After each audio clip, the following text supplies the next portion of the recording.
This is Jeff Dumbarello, broker of Steelbridge Realty, here to talk about the 2014 Lee County, Florida residential market in review.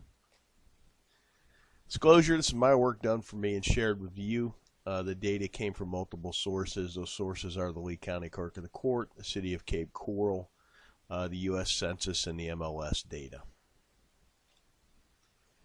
About us, we're a licensed real estate brokerage. We use cutting-edge marketing techniques to offer solutions in today's challenging environment. Our group of professionals have decades of experience. And whether you're buying or selling a home, hire someone like us. We want to earn your business. We invite you to contact us. We will be happy to assist you with this important transaction. 5 things you need to know that happened in 2014. Number 1, the distressed market is really an afterthought to everyone but the buyer who waited too long to enter the market and the service providers who made it their entire business model. This is a chart showing the percentages by month of the distressed market, and here lately we're in the 20, all the way from 15 to 21% in 2014. Here's a chart of foreclosures. I made this chart last January, and I was pretty sure we had assumed the new normal status. This is the chart from this year, and we have definitely assumed the new normal status of foreclosures, which is essentially about 125 to 300. Here's the entire foreclosure trend for perspective.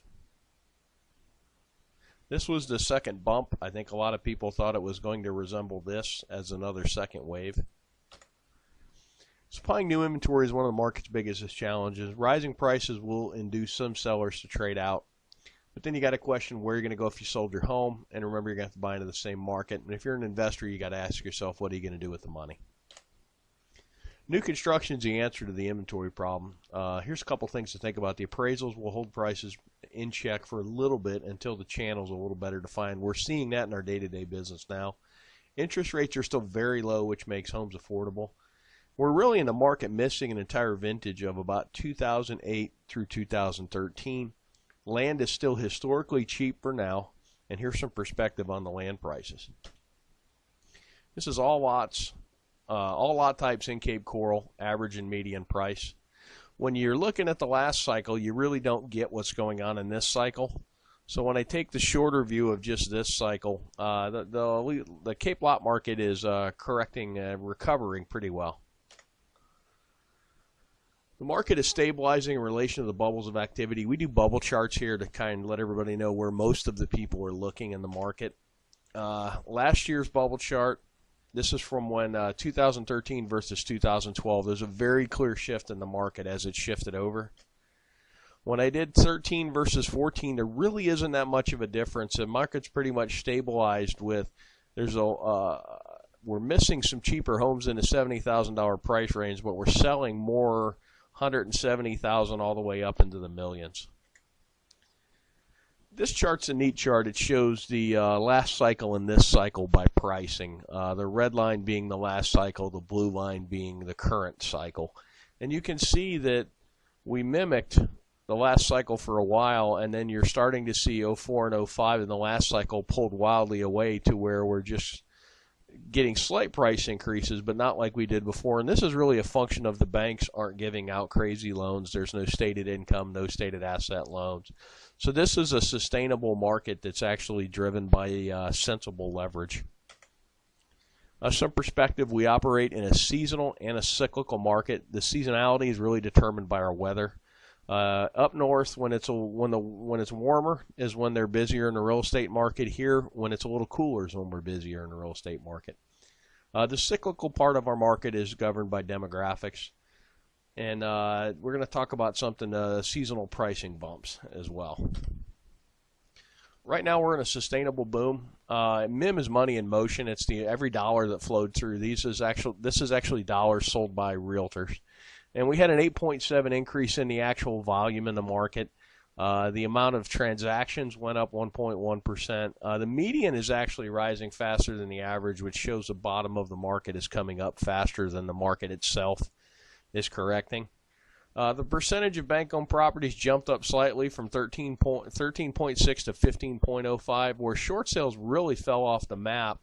They were 8% of the market in 13, and they're only 3% of the market in 14. And another neat thing to look at, cash sales in 2013, 60.7% were cash in 2013. In 2014, 57%. So you had a decent price increase, and it really wasn't funded by leverage. And to give you a perspective, about 25-30% of the sales in the state of Florida are cash. So we're almost working at twice the cash sales percentage of the state of Florida. Money in motion is a key indicator. As long as the market continues to grow, that's a really good thing. The median's rising higher than the average. We talked about that. We also talked about the cash sales percentage. One thing I learned, if you base your business model on short sales, you need to find something else to do. And we're truly in a market where the buyers are paying slightly more for a slightly older and slightly smaller home. Market specifics. Two asset classes that really jumped out to me are townhouses and manufactured homes are actually growing. By property types, what's interesting to me is the manufactured homes are up 20% in sales counts, as are the townhouses.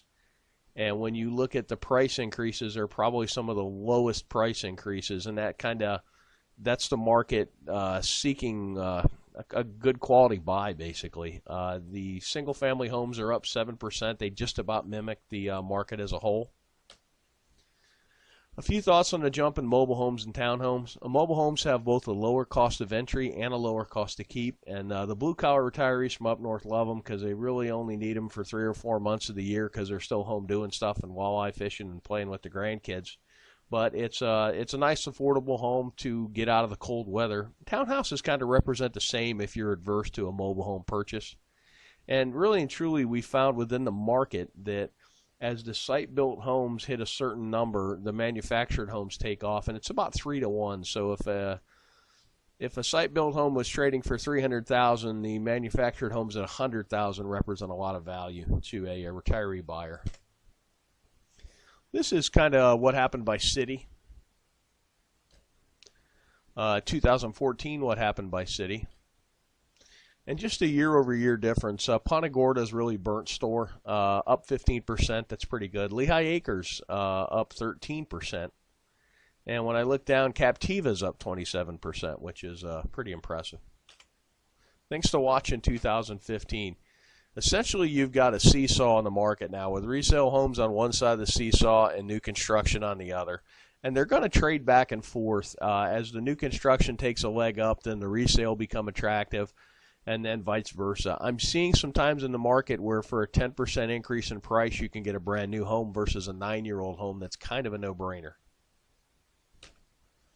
Inventory is the key. Whoever can bring some inventory to market is going to make some money. And this applies to both the retail and the investment segment of the market.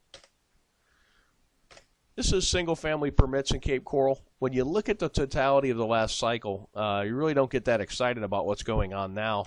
But when I take out the last cycle, it shows you there's some pretty good permit growth. Projection of retirees. We take this from the census, and if you were born 62 years ago, there's a likely chance you're going to retire, and this is in the millions by how many there are. This is actually the 62-year-olds against our sales counts. It's a pretty good correlation.